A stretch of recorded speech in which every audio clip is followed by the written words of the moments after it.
the Pharisees and some of the scribes gathered together to him, having come from Jerusalem. Now when they saw some of his disciples eating bread with defiled, that is, unwashed hands, they found fault. For the Pharisees and all the Jews don't eat unless they wash their hands and forearms, holding to the tradition of the elders. They don't eat when they come from the marketplace unless they bathe themselves.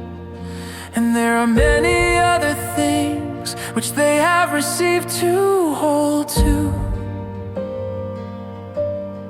washings of cups, pitchers, bronze vessels, and couches. The Pharisees and the scribes asked him, "Why don't your disciples walk according to the tradition of the elders, but eat their bread with unwashed hands?" He answered them, "Well, did Isaiah prophesy of you hypocrites? As it is written, this people honors me with their lips, but their heart is far from me. They worship me in vain, teaching as doctrines the commandments of men. For you set aside the commandment of God and hold tightly to the tradition of men, the washing of pitchers and cups, and you do many other such things." He said to them, "Full well do you reject the commandment of God, that you may keep your tradition. For Moses said, 'Honor your father and your mother,' and he who speaks evil of father or mother, let him be put to death. But you say, if a man tells his father or his mother, 'Whatever profit you might have received from me is Corban,' that is to say, given to God, then you no longer allow him to do anything for his father or his mother, making void the word of God by your tradition which you have handed down. You do many things like this." He called all the multitude to himself and said to them, "Hear me, all of you, and understand. There is nothing from outside of the man that going into him can defile him, but the things which proceed out of the man are those that defile the man. If anyone has ears to hear, let him hear."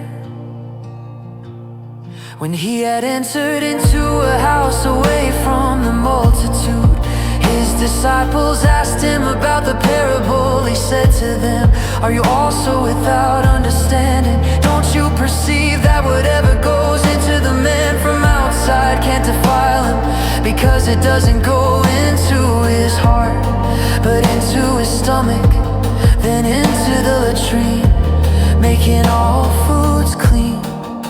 He said, "That which proceeds out of the man, that defiles the man, for from within, out of the hearts of men, proceed evil thoughts, adulteries, sexual sins, murders, thefts, covetings, wickedness, deceit, lustful desires, an evil eye, blasphemy, pride, and foolishness. All these evil things come from within and defile the man." From there he arose and went away into the borders of Tyre and Sidon. He entered into a house and didn't want anyone to know it, but he couldn't escape notice, for a woman whose little daughter had an unclean spirit, having heard of him, came and fell down at his feet. Now the woman was a Greek, a Syrophoenician by race. She begged him that he would cast the demon out of her daughter. But Jesus said to her, "Let the children be filled first, for it is not appropriate to take the children's bread and throw it to the dogs." But she answered him, "Yes, Lord, yet even the dogs under the table eat the children's crumbs." He said to her, for this saying, go your way. The demon has gone out of your daughter. She went away to her house and found the child having been laid on the bed, with the demon gone out. Again he departed from the borders of Tyre and Sidon, and came to the Sea of Galilee, through the middle of the region of Decapolis. They brought to him one who was deaf and had an impediment in his speech. They begged him to lay his hand on him. He took him aside from the multitude privately, and put his fingers into his ears, and he spat and touched his tongue. Looking up to heaven he sighed and said to him, Ephphatha, that is, be opened.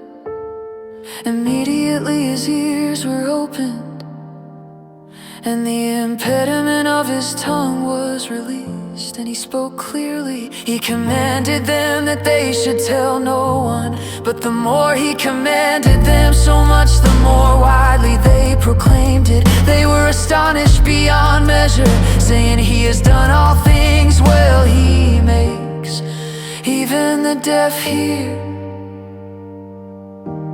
and the mute speak.